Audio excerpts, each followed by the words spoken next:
Bom dia, igreja! A graça e a paz do nosso Senhor e Salvador Jesus Cristo, que nessa manhã possamos ser encontrados por Ele, pela Sua palavra, que você esteja muito, muito bem-vindo, você que está aqui conosco, e você também que nos acompanha pelo YouTube, ou que acessará esse conteúdo posteriormente, o nosso abraço fraternal.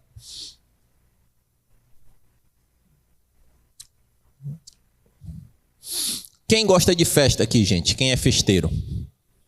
Levanta aí a mão, quem é festeiro?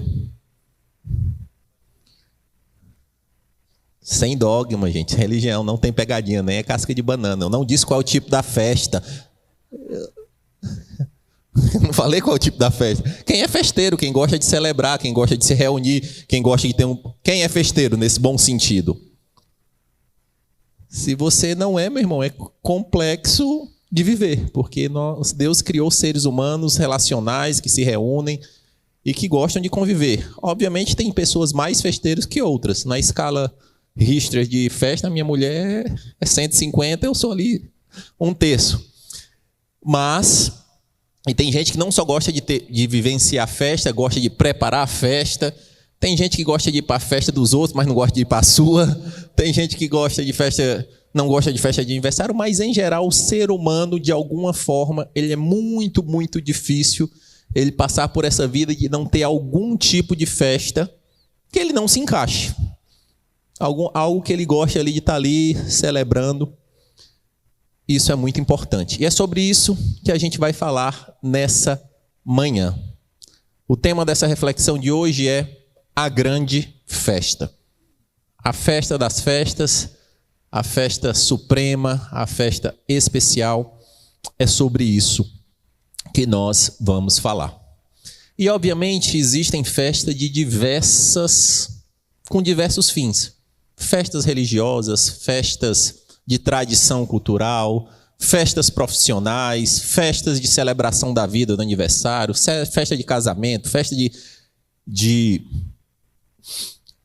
15 anos, festas da pessoa lá que faz bodas de 25 anos, de 50 anos. Existem várias formas de festas. Só que aí, meus amados irmãos, quando a gente adentra no tema festa, como tudo na Bíblia, se você quiser ter uma mente, a mente de Cristo é uma mente que pensa. Repete comigo, a mente de Cristo me faz pensar, não ser uma topeira. Porque a palavra de Deus é muito claro que, na verdade, nós vamos ter a mente de Cristo em nós. E ter a mente de Cristo em nós nos faz pensar, nos faz refletir, nos faz discernir. E o Senhor criou os seres humanos com essa capacidade única. Os outros seres não têm essa capacidade de discernir, de refletir e de decidir sobre as coisas.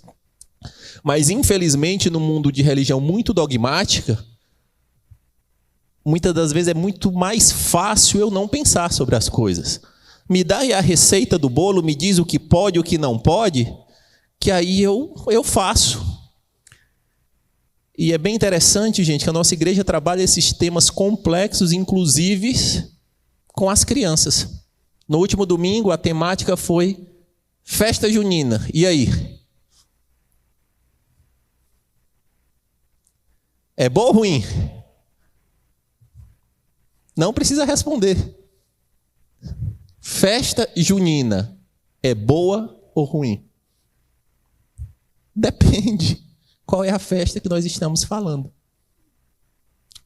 Qual a festa que nós estamos falando?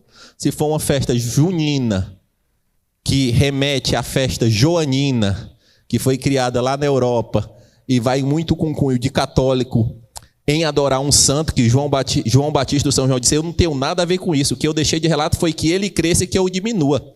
Eu não pedi que vocês me exaltassem como São João. Mas criaram a festa joanina, que se tornou a festa junina. E se eu vou para essa celebração com o fim de exaltar um santo em detrimento do Senhor, é um ponto de atenção. Se eu vou para uma festa junina, onde as coisas promíscuas são enfatizadas, onde a música é uma música que ofende a Deus, onde o resultado disso é coisa ruim, obviamente que essa festa junina não faz sentido. Mas pense no contexto de um camponês que ali ele plantou, colheu o seu milho e no final ele faz uma fogueira, coloca uma música de tradição para eles, faz um milho, uma canjica. Onde está o pecado nisso, meus irmãos? Onde eu me alegro, celebro, como, escuto uma boa música. E se a gente não refletir sobre isso, isso se expande para o evangelho como um todo. É muito mais fácil eu dizer: a festa junina não vai, o meu filho não vai, em nome de Jesus. Não gosto nem de toalha de mesa quadriculada. Porque se a gente não refletir sobre as coisas, a gente vai para um dogma que, quando a coisa e a vida apertar, meus amados irmãos, nos dilemas da vida não vai ter ninguém para te dar a resposta. Você, com a mente de Cristo, com o Espírito Santo em você, vai ter que discernir. E nós temos que ter essa capacidade de reflexão, de ponderação.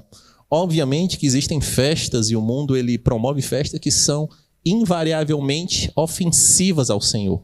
Festa que já nasce com um cunho satânico. Aí eu não tenho nem o que discernir, está escrachado. Você vai para uma festa de carnaval, muitas vezes, onde o tema da escola de samba é deturpar o Filho de Deus. Aí eu nem preciso de discernimento. Se eu perguntar para uma criança de 1 ano e meio, ela vai entender que não é um local para se estar. Mas aí, meus amados irmãos, aí a pergunta faz: festa de casamento, de aniversário é bom ou ruim? Festa de casamento é bom ou ruim? Depende. Qual festa? O que está sendo propagado nessa festa de aniversário? O que está sendo propagado nessa festa de casamento? E para facilitar, um exercício bem simples. Eu convidaria Jesus para ir comigo, sem reservas. Porque Ele está com você, o Espírito Santo é em nós. Qualquer local que eu for, eu tenho que saber se eu estaria lá de bom grado com o meu Senhor, sem estar aqui, Senhor, desculpa, eu caí aqui de paraquedas, não é bem assim. Não. E discernir, trazer o Senhor para perto, que Ele já está em nós, é o ponto-chave. E a igreja, meus amados irmãos, é um povo festeiro. Não tem como não ser. No bom sentido, obviamente. Nós celebramos o Senhor. O culto é uma celebração. O povo judeu, ele celebra em toda a história diversas festas judaicas que foram instituídas pelo Senhor. Para a tua vida e vem celebrar comigo. E nós temos que discernir no Senhor. E isso não é simples, isso é complexo. Algumas aulas atrás com as nossas crianças nós trabalhamos aí. E a música fora da igreja é bom e ruim? Depende. Qual música? Mas a gente pegou algumas músicas em inglês. E aí, contem uma música em inglês aí que está no momento. Aí os jovens de 11 e 12 falou: deixa eu puxar aqui, vamos traduzir aqui. Aí quando eu leio na tradução, eu disse: jovem, temos que discernir. Temos que discernir. E o Espírito Santo e o Senhor, depois que nós aceitamos Jesus, nós não temos desculpa, porque Ele coloca o próprio Cristo em nós, a bússola que grita quando existe algo ofensivo. Você pode dar perdido, você pode se fazer de doido, você pode fazer qualquer coisa, mas quem tem o Espírito Santo, discerne. Festa corporativa é boa ou ruim? Depende. Eu já fui em festa corporativa que eu aguentei ficar 20 minutos. E teoricamente não tinha nada demais. Mas o Espírito Santo: e aí, o que você vai fazer? Tá bom, entendi. Aí botei a viola pro saco, fui pro quarto e entrei na célula online. Que nesse tempo tinha. Então, discernimento é algo muito fundamental para esses tempos. E a igreja ela pode celebrar com o Senhor verticalmente, pode celebrar horizontalmente. A igreja é para ser um povo festeiro, celebrar o nascimento de uma criança, celebrar um aniversário de casamento. Deixa eu ir para a comunidade entender. Nossos pastores vão fazer 50 anos de casamento esse ano, esse mês. Tem que celebrar a vida, celebrar as conquistas, celebrar as vitórias. Não tem nenhum problema. A grande questão é que temos que fazer com discernimento. E hoje nós vamos falar, meus amados irmãos, das festas. Puxa na tua memória a melhor festa que você já participou na vida. Não é nem fração dessa. Puxa na tua memória a festa que você mais viu lá no Instagram e fala, oh, como eu queria estar aí. Não é nem fração dessa festa que eu vou falar hoje. Junta melhor com a que você sonhou, com tudo, potencializa. Não dá para se comparar com essa festa. Nós vamos falar sobre a grande festa, a festa das festas. E nós temos que entender e discernir. Nossa igreja fez 24 anos agora, recentemente, no mês de maio. No mês de setembro, comemoraremos 7 anos nesse templo. E o Senhor está nos levando a um novo ciclo. E se não percebem, as ministrações, as pregações, elas têm se conectado e dando chacoalhões em nós para refletir. O que é que a gente vai fazer? Quando a gente vai sair desse mundo fechado? Quando a gente vai refletir sobre dogmas e ter a mente de Cristo para agir e evangelizar o perdido? Quando a gente vai deixar de ser um grupinho fechado de conformidade para sim ser um grupo que pensa e tem sede por vidas? E isso está acontecendo em diversas esferas da igreja. Ontem aqui nós tivemos um treinamento do MK, do Manaim Kids, onde veio uma profissional, uma terapeuta ocupacional, para equipar a equipe de servos, e outras palestrantes estiveram aqui também, para a gente entender como a igreja de Cristo se posiciona para receber crianças com deficiências, com síndromes, com alguns diagnósticos. Isso é evangelismo, isso é evangelho. Então nós temos que entender sim que existe um chamamento nos últimos dias e que nós temos que estar preparados. Vamos abrir as nossas Bíblias, meus amados irmãos. Mateus capítulo 22. Eu vou ler esse trecho do 1 ao 14. O título, vou ler na NVI, é a parábola das bodas do filho do rei. Em algumas outras versões, a parábola do grande banquete, a parábola da grande festa. É nesse contexto. E aqui, gente, o contexto dessa parábola já era a fase final do ministério de Jesus. Ele já estava caminhando para a sua crucificação. E ele para ensinar as pessoas sobre o reino de Deus através de uma parábola de casamento, de um grande casamento. E o que é parábola, meus amados irmãos? Eram ensinamentos do mestre, onde ele adentrava na vida das pessoas de uma forma simples, com questões do cotidiano, mas tinham criptografadas nelas lições eternas. Tanto que algumas parábolas Jesus ensinava e os discípulos dele que caminhavam falavam, mestre, dá uma luz aí que bugou o sistema, não entendi não. Aí algumas delas Jesus ele explicava. E algumas delas Jesus até falava, não, é intencional, porque tem coisas que eu falo para vocês entender, que vocês têm o Espírito, e tem outras que tem uma galera aí que não vai entender porque não tem o Espírito de Deus. E nesse contexto o mestre ele ensina parábolas. Só que, meus amados irmãos, para a gente crescer no Evangelho, a gente tem que ler o texto e entender um pouquinho ampliado o que aconteceu. Na verdade, é uma sequência de 3 parábolas. Na verdade, a parábola, ele senta para ensinar e ensina 3 parábolas em sequência. A dos 2 filhos, que um diz que vai fazer e não faz, e o outro que diz que não vai fazer e faz. Depois ele ensina a parábola do lavrador, que é uma parábola que diz que um homem tinha uma vinha, ele arrenda, e quando vai receber os rendimentos, ele manda os servos são mortos, e até o filho desse lavrador também é morto. E no final ele ensina essa parábola do banquete. Vamos ao texto sagrado, meus amados irmãos. Jesus lhes falou novamente por parábolas, dizendo: o reino dos céus é como um rei que preparou um banquete de casamento para o seu filho. Enviou seus servos aos que tinham sido convidados para o banquete, dizendo-lhes que viessem, mas eles não quiseram vir. De novo enviou outros servos e disse: digam aos que foram convidados que preparei o meu banquete. Meus bois e meus novilhos gordos foram abatidos, e tudo está preparado. Venham para o banquete de casamento. Mas eles não lhe deram atenção e saíram, um para o seu campo, outro para os seus negócios. Os restantes, aguardando os servos, maltrataram-nos e os mataram. O rei ficou irado e, enviando o seu exército, destruiu aqueles assassinos e queimou a cidade deles.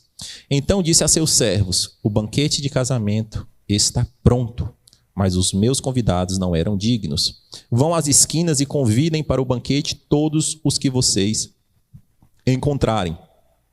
Então os servos saíram para as ruas e reuniram todas as pessoas que puderam encontrar, gente boa e gente má, e a sala do banquete de casamento ficou cheia de convidados.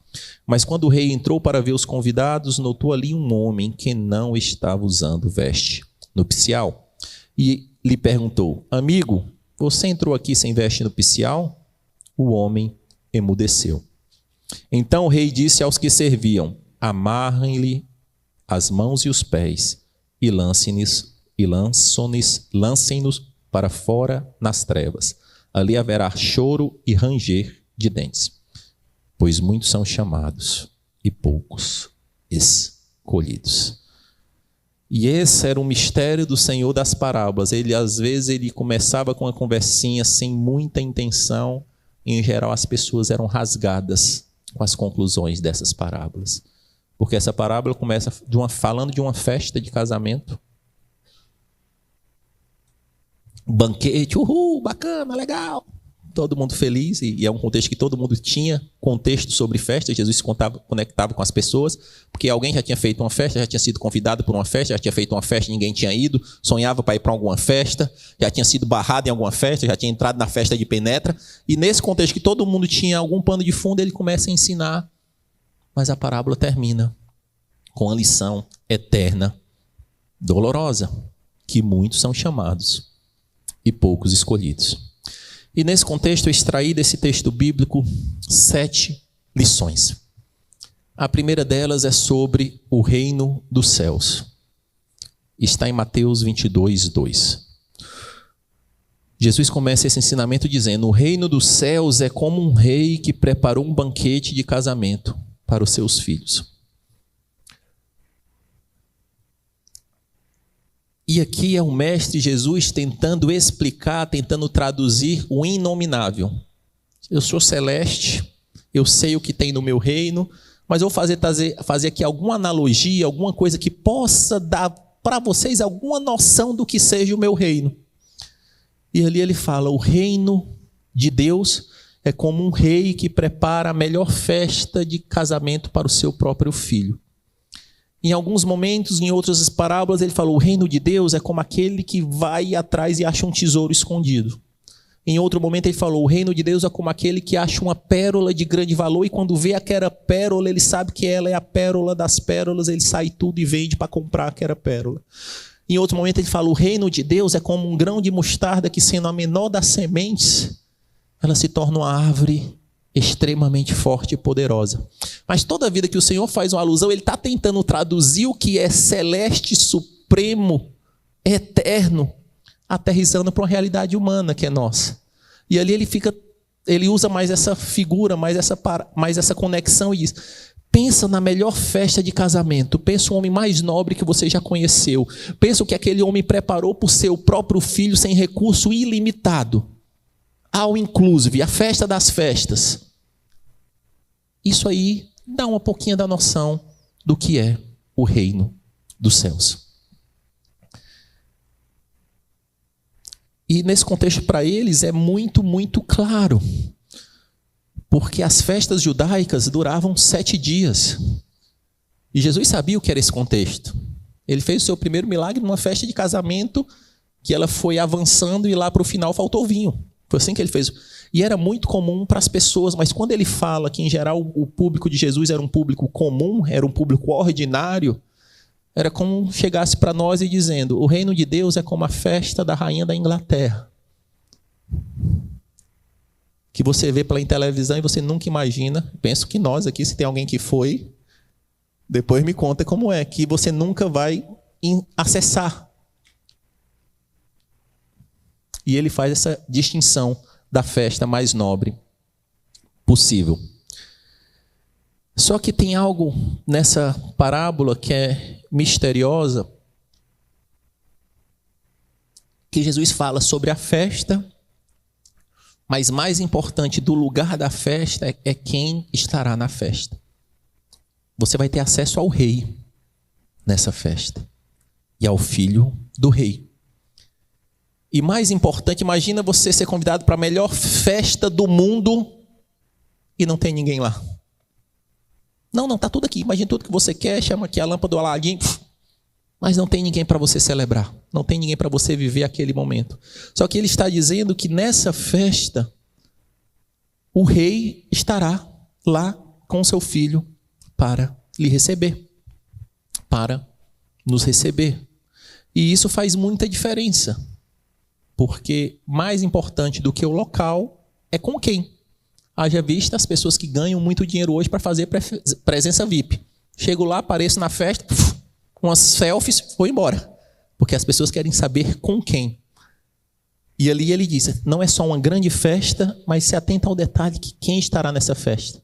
O rei e o seu filho. Ponto 2, o convite.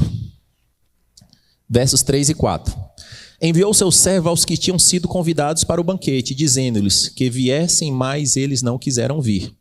De novo enviou outros servos e disse, digam aos que foram convidados que preparei o meu banquete. Gravem, meus bois no plural e meus novilhos gordos no plural foram abatidos. Tudo está preparado, venha para o banquete de casamento.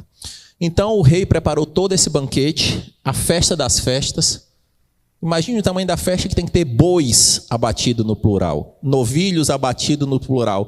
Devia ter uma magnitude de pessoas trabalhando nesse banquete para fazer tudo isso acontecer. Porque para comer um boi, gente, vai mais de uma centena de pessoas. Então, bois, novilhos, imagine toda a logística envolvida para essa festa. E nesse contexto, ele manda os seus servos apenas chamar os convidados. E como essa festa fosse um grande evento, e ali, quando vai se aproximando, ele fala para os servos, sabia que tem a lista de convidados? Não dava para fazer uma confirmação por app, que tem hoje nas festas de casamento, você vai ou não vai, ou fazer forms. Vai em todos os convidados dessa lista e só checa se eles virão. Eu já fiz o convite, né, uma festa nobre, e as pessoas primeiro disseram, eu acho que não dá, eu acho que eu tenho um compromisso, eu acho que meu pé está doendo, eu acho que vai chover, e eles recusam o primeiro convite. E depois eles, volta de novo e diz que o boi já foi abatido. A brasa já está, a costela de chão já está rolando aqui, já está tudo acontecendo, vai lá e volta, porque o que eu vou fazer com tamanha festa, com tamanho recurso? O músico já está aqui, com os dedos aqui, cansado de tocar. Chama, eu lembrei de um cara que fala isso na internet, nada a ver. E nesse contexto ele faz o convite, e ali a gente tem alguns aprendizados nesse convite. Eles chamam a primeira vez, as pessoas recusam, eles chamam a segunda vez.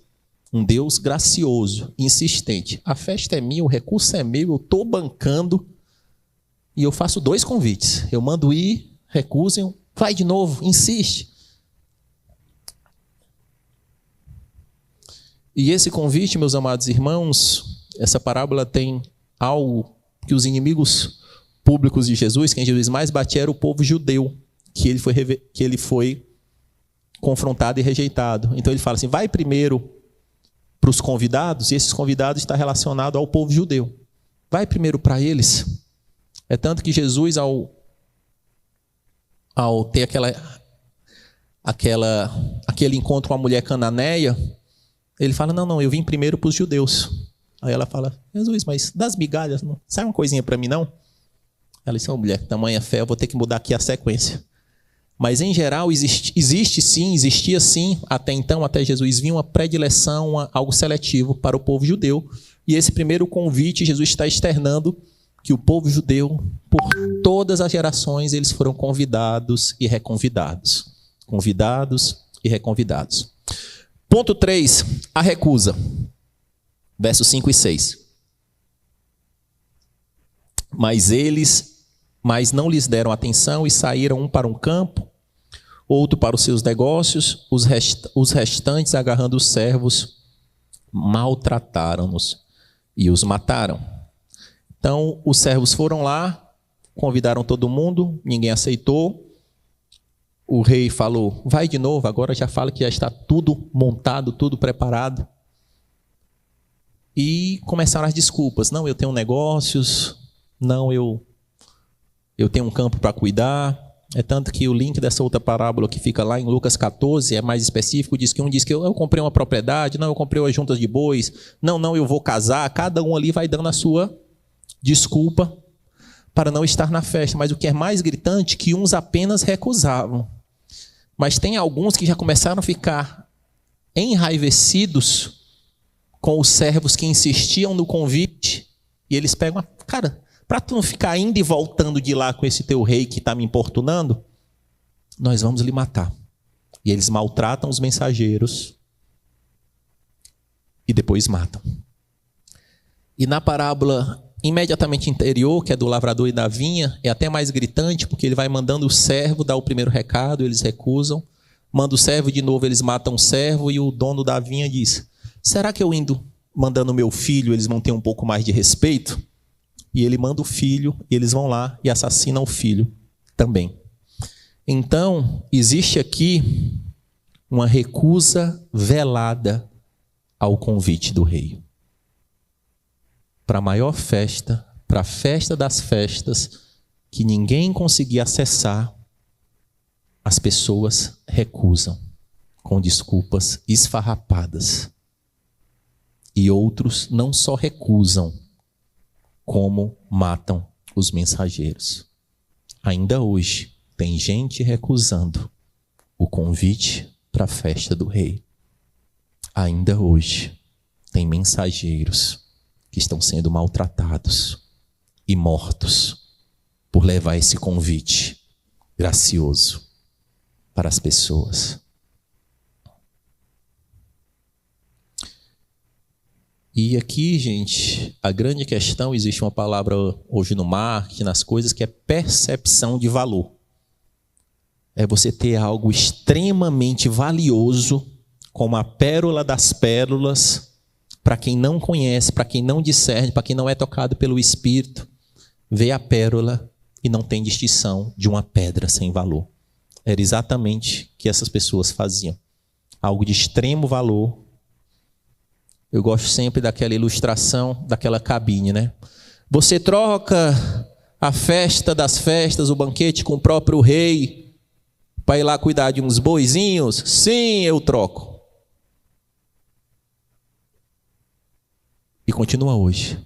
Você troca a festa das festas, o contato com o rei, para correr atrás de uma vida sem sentido para pagar boleto? Sim, eu troco. Você troca a festa das festas, o banquete preparado do rei, para ter uma vida sem sentido, perdendo a sua saúde sem propósito? Sim, eu troco. Aquilo que aconteceu continua acontecendo hoje. Consequências da recusa. Verso 7. O rei ficou irado e, enviando o seu exército, destruiu aqueles assassinos e queimou a cidade deles. O rei é compassivo, misericordioso, tardio em irar-se. Isso que fala o salmista. Mas ele é compassivo, ele é longânimo, ele é misericordioso. Mas a história conta que tem um momento que a última gota cai no copo e transborda. E acontece o que a Ana falou aqui. Dilúvio, Sodoma e Gomorra, exílio. Tudo isso ao longo da história provou que esse Deus amoroso, que insistia com o povo judeu, chegava um momento que a prostituição, a rebeldia, a rebelião, a recusa, o escárnio, o disparate com o rei, chega um momento, eu tenho que agir, eu tenho que fazer alguma coisa.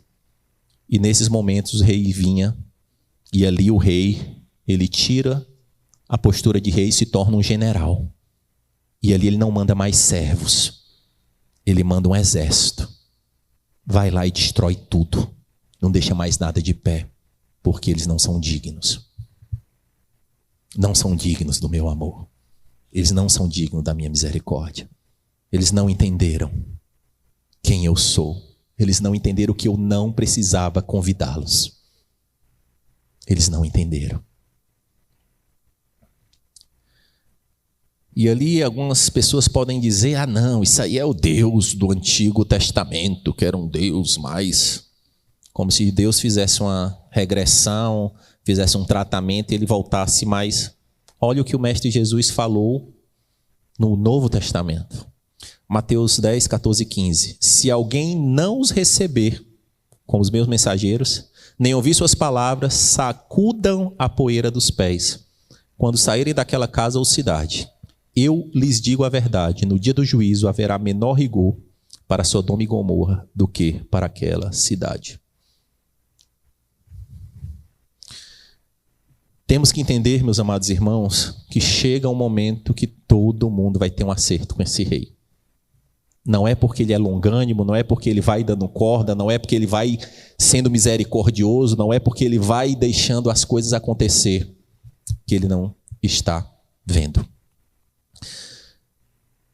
Ponto 5.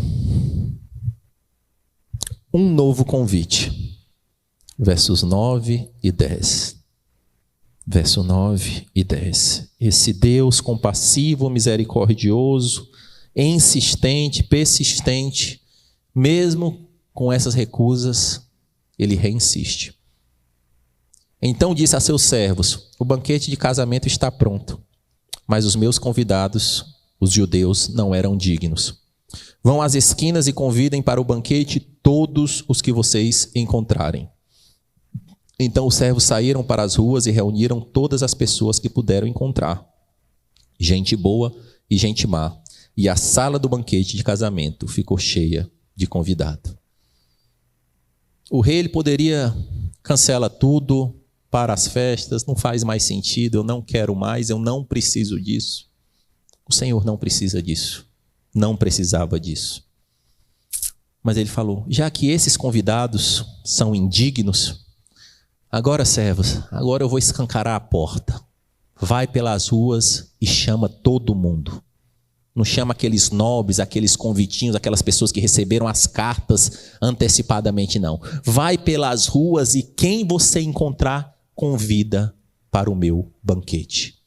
Gente boa, gente má. Lá em Lucas, linkando com essa mesma parábola, ele vai dizer, vai lá e chama tudo, o pobre, o cego, o aleijado, o coxo, pega tudo que você vê que a sociedade rejeita, eu vou estender a minha graça num ponto e traga para dentro da minha sala. Traga para dentro da sala do banquete.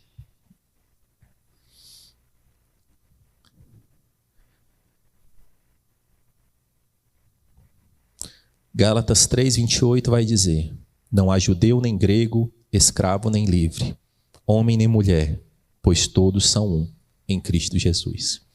Essa parábola que o próprio mestre ele estava vivendo a história naquele momento e dizendo, vocês não entendem o que vai acontecer logo depois. Eu vou me entregar como sacrifício vivo para vocês. E antes, o meu banquete era só para os judeus, só para um povo seleto. Agora eu vou escancarar as portas do meu banquete para todos aqueles que acreditarem, para todos aqueles que aceitarem o convite, para todos aqueles que adentrarem a minha graça e a minha misericórdia, o convite está posto, as portas estão abertas, o banquete está preparado para todo aquele que aceitar. Vocês que eram indignos, vocês não tinham sangue real para estar nessa festa, vocês não tinham dinheiro para estar nessa festa, vocês não tinham network, vocês não tinham acesso para estar nessa festa. Mas agora, vocês vão sentar comigo e ceiar comigo, com o Senhor do universo. Ver essa graça, essa misericórdia desse Deus e ficar inerte, meus amados irmãos. Que Deus é esse? Ele poderia ter parado em Noé, gente. Ele poderia ter parado no exílio lá, já mandou lascar tudo lá com Nabucodonosor, já destrói tudo. Ele poderia, mas ele continua insistindo, continua insistindo, continua insistindo. Continua insistindo. Só que o que nós temos que entender, meus amados irmãos, que esse convite é para tudo o que a gente, inclusive nós, Nós não somos do grupo VIP, do primeiro povo. Nós somos dos renegados, dos sem valor, dos que não estariam lá.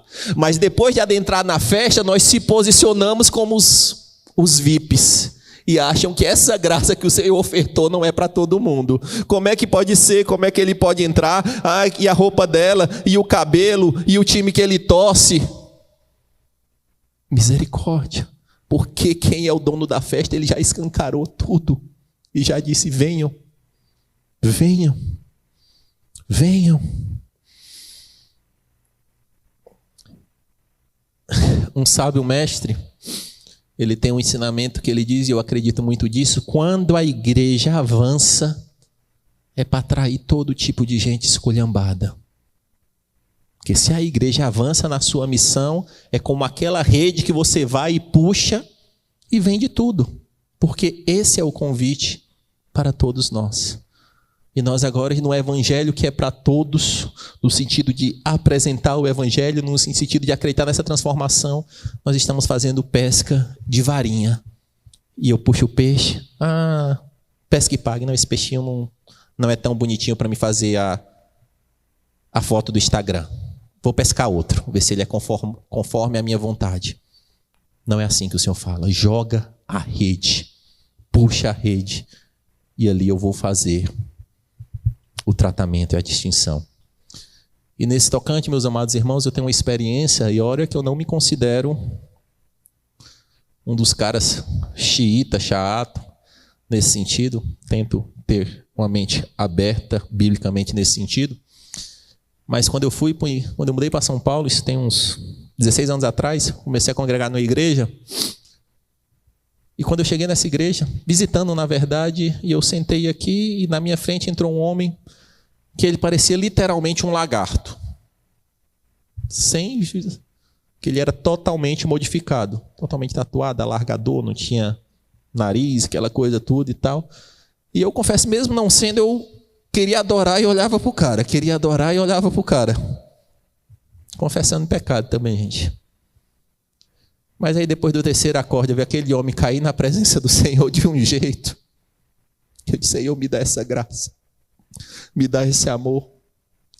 Me dá esse conhecimento de Ti. E ali já não era mais eu olhando para Ele, era eu pedindo perdão por mim. Senhor, como eu não conheço. Como eu não Te conheço. Na Tua dimensão. Na Tua profundidade. Só, meus amados irmãos, que a palavra de Deus ela é completa e ela é perfeita.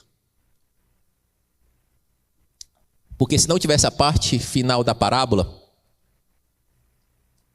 esse texto ele caminharia para uma graça barata, para um universalismo, onde está todo mundo dentro, vem como está, fica do jeito que está, o rei escancarou as portas, não tenha compromisso com o rei. E tem alguns homens que estão usando esse texto da parábola do banquete sem lê-lo todo, para um evangelho sem compromisso com o rei. O convite é para todos, mas depois de você acessar, você tem que se comprometer com esse rei. Olha o que está, ponto 6, transformação esperada, versos 11 a 14. Mas quando o rei entrou para ver os convidados, notou ali um homem que não estava usando a veste nupcial. E lhe perguntou, amigo, como você entrou aqui sem a veste nupcial? O homem emudeceu. Então o rei disse aos que serviam, amarrem-lhe as mãos e os pés e lancem-no para fora. Nas trevas ali haverá choro e ranger de dentes, pois muitos são chamados e poucos escolhidos. E aqui os teólogos eles vão dizer que como essas pessoas eram tão indignas, elas não conseguiriam adentrar no salão nupcial, na sala da festa do rei, do banquete do rei, sem trocar as roupas.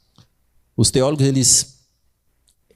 eles presumem que existiam pessoas que estavam ali, cara, vai tomar um banho e recebe uma veste nova, uma veste limpa, uma veste honrada, que você vai entrar como rei. Você não tinha dinheiro para comprar essa roupa, você não tinha condições de vestir essa roupa, mas ali, além de tudo isso, o rei provou roupas para você, e roupa, no contexto do bíblico, está muito relacionado à veste, à santidade. Se você está com vestes sujas ou vestes limpas. E todas aquelas pessoas adentraram com aquela vestes, estão ali já em conformidade com o padrão do banquete, e chega o rei, vê um cara ali. Você é um penetra? O que você está fazendo aqui? Sem a roupa nupcial. Você não merecia estar aqui. Você não tinha condição de estar aqui. Eu te ofertei a minha graça. Eu te trouxe. Te ofereci a roupa e você quer ficar aqui nos teus moldes? Com a tua veste? Você deu um perdido ali na roupinha ali e não vestiu a roupa que eu te ofereci? Então você quer ficar na minha festa? No meu palácio, no meu banquete, nos teus moldes? Aí o mesmo Deus gracioso, ele fala: amarre esse cara, porque ele está deturpando da minha graça. Ele quer as benesses do meu banquete, ele quer o meu acesso, ele quer o que é bom, mas não quer se comprometer comigo, não quer estar dentro dos meus padrões, não quer estar sujeito à minha palavra. Ele não merece estar aqui. Na verdade, não merece estar aqui, ele merece morrer. E ele é morto.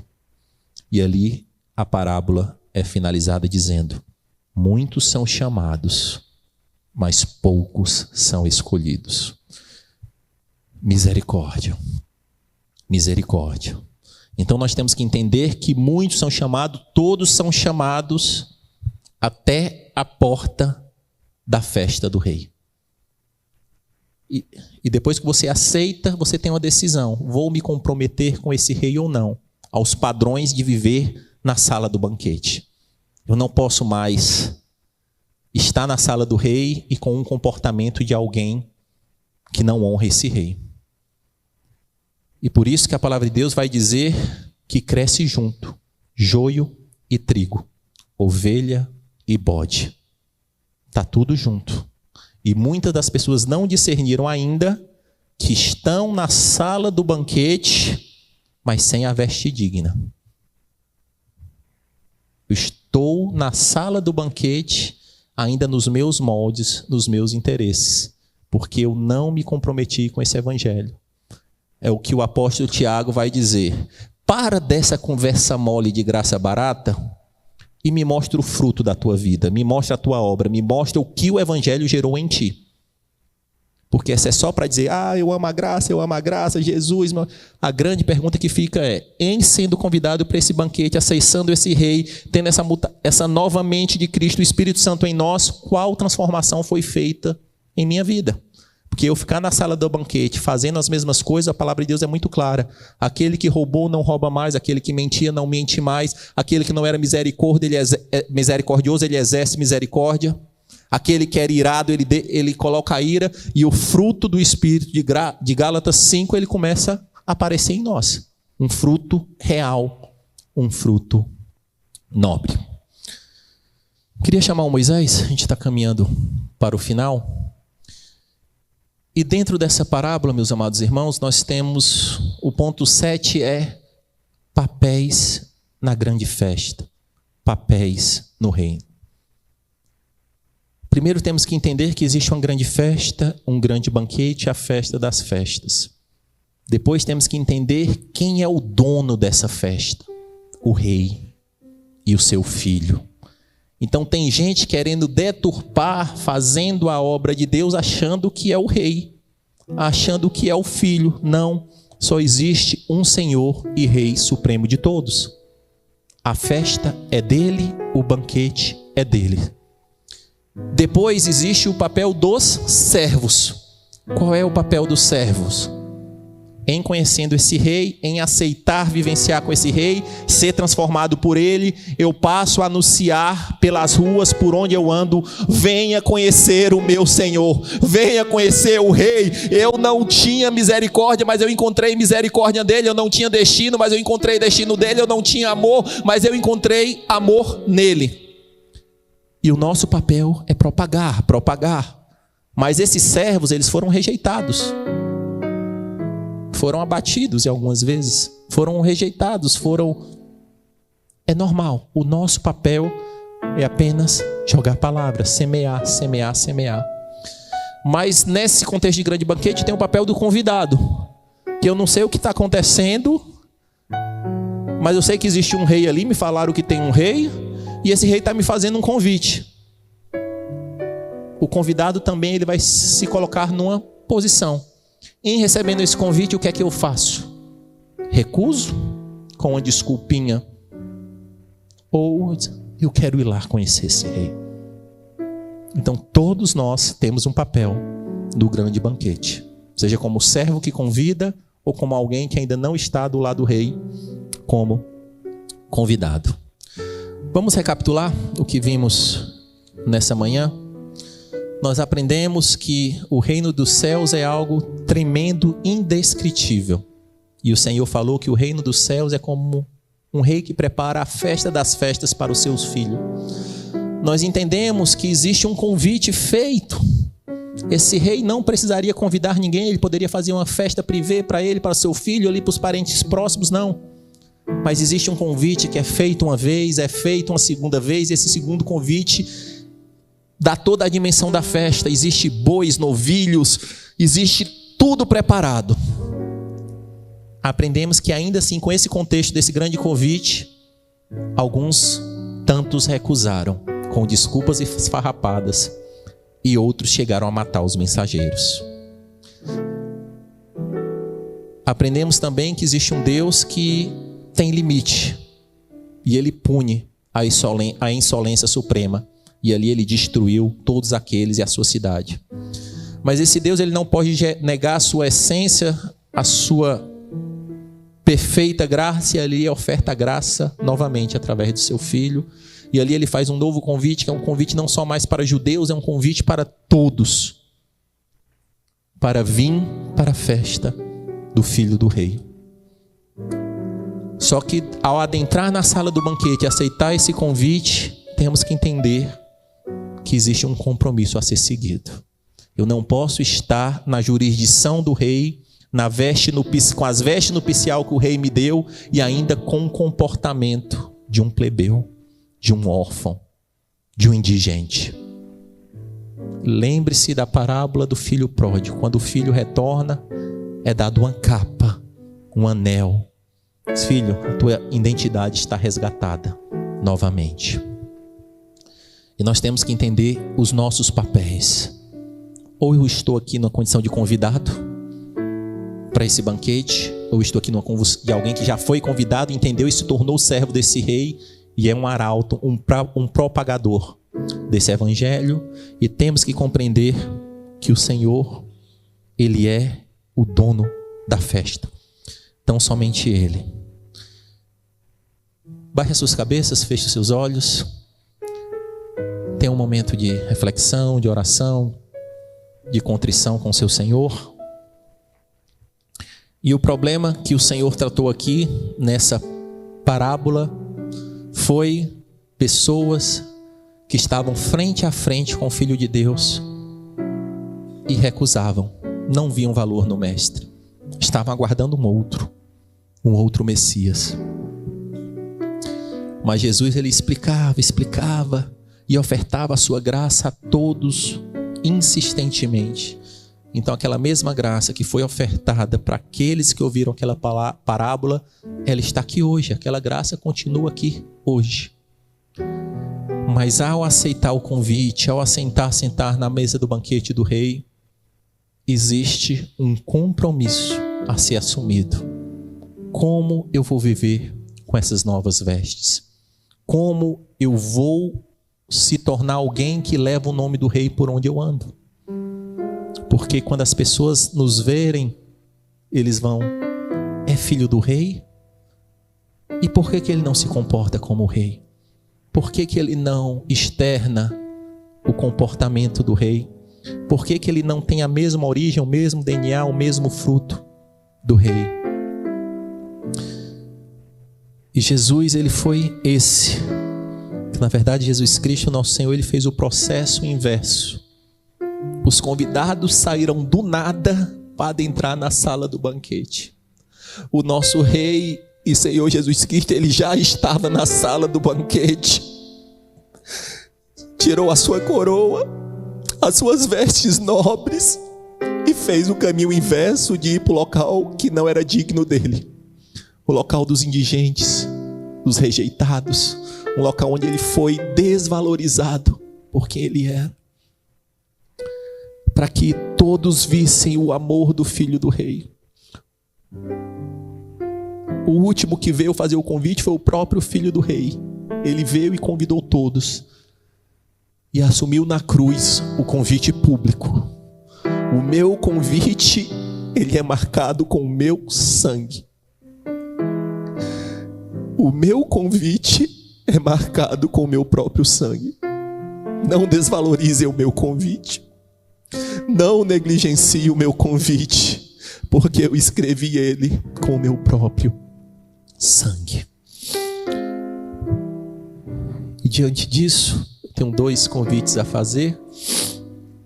O primeiro é para você que está ouvindo essa mensagem aqui ou no YouTube e talvez viu esse convite batendo na porta algumas vezes, se sentiu convidado, mas nunca levantou a mão e disse: eu quero aceitar esse Jesus. Se tem alguém que quer fazer isso hoje, nessa manhã, erga a sua mão, eu quero orar por você. E se você está no YouTube, deixe seu nome, sua cidade, existem os intercessores. Faça essa oração comigo. Senhor Jesus, eu reconheço que Tu és filho do Rei. Eu reconheço que não sou digno de estar na Tua presença. Reconheço, Pai, que neguei muito dos Teus convites e Te peço perdão por isso. Reconheço que Tu és o Filho de Deus e ressuscitou ao 3º dia. Perdoa os meus pecados, escreve o meu nome no livro da vida e do Cordeiro. Mas agora o segundo convite é para alguém que não está no papel de convidado. Alguém que está no papel de servo. Alguém que está no papel que já adentrou a esse rei, a esse banquete, que já recebeu uma veste nova. E a pergunta é: tenho me portado como um nobre filho do rei? Tenho honrado meu Senhor por onde passo? Tenho sido alguém digno o suficiente para convidar alguém para conhecer esse rei? Ou eu tenho vivido como aquele homem que está com as vestes impuras, escondidos, um infiltrado, um penetra dentro do reino? Ou eu tenho sido aquele que, ao receber essa graça, eu vou pelas ruas e digo: esse Senhor que me restaurou pode restaurar a sua vida. O Senhor nos convida a um posicionamento. Tem 2 papéis: ou eu estou avançando no reino como um servo que convida, ou eu sou um convidado. Não existe um espaço para em cima do muro para alguém que não se posiciona. Faça uma oração nesse sentido, uma oração pessoal de restauração, de clareza. E se tem pecados a serem confessados nesse sentido, onde você agora, o Espírito Santo, te trouxe clareza que a sua roupa que você pensava que estava limpa, na verdade está suja, na frente do rei, não se engane, o rei vê isso. O rei vê tudo. Os olhos do Senhor estão sobre toda a terra, observando justos e injustos. Peça perdão ao Senhor. Faça a sua oração. Eu estarei aqui intercedendo. Senhor, meu Deus e meu Pai, eis os Teus filhos, Teus servos, homens e mulheres que já disseram sim para Ti, que já provaram do banquete, já sentaram à mesa, já compreenderam o que é a Tua graça, o que é o Teu amor e a Tua misericórdia. Clamo, Senhor Deus amado, por uma restauração de significado, por uma mente transformada de Cristo, por um comprometimento real com o Teu sacrifício na cruz, por um comprometimento real com o Rei. Leva-nos, Senhor Deus amado, a uma vida digna e honrosa de quem Tu és.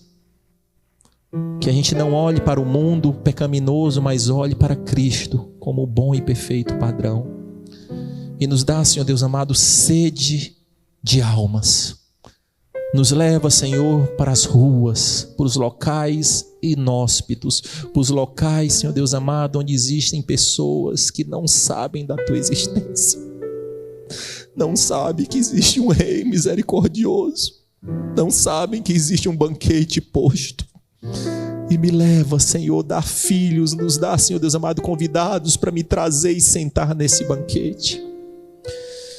E, Senhor, meu Deus, nos ajuda a viver o que está em Apocalipse 19, 7 a 9. Regozijemo-nos, vamos nos alegrar e dar-lhe glória, pois chegou a hora do casamento do Cordeiro. E a sua noiva já se aprontou e foi-lhe dado para vestir-se linho fino, brilhante e puro. O linho fino são os atos dos justos, dos santos. E o anjo me disse: escreva, feliz os convidados para o banquete do casamento do Cordeiro. E acrescentou: essas são as palavras verdadeiras de Deus. Senhor meu Deus, nos ajuda a ter o olhar, Senhor, para o grande banquete. Nos ajuda, Senhor Deus amado, a ansiar pelo grande encontro, a não se entorpecer, a não se enganar com distrações vãs sem valor desse mundo. Nos ajuda, Senhor amado, a viver dignamente como uma noiva que se prepara, Senhor Deus amado, para o encontro com o noivo. Transforma-nos, Deus amado, santifica-nos, Deus amado, para a honra e glória do Teu nome. Fique de pé, meu amado irmão, minha amada irmã. Vamos encerrar.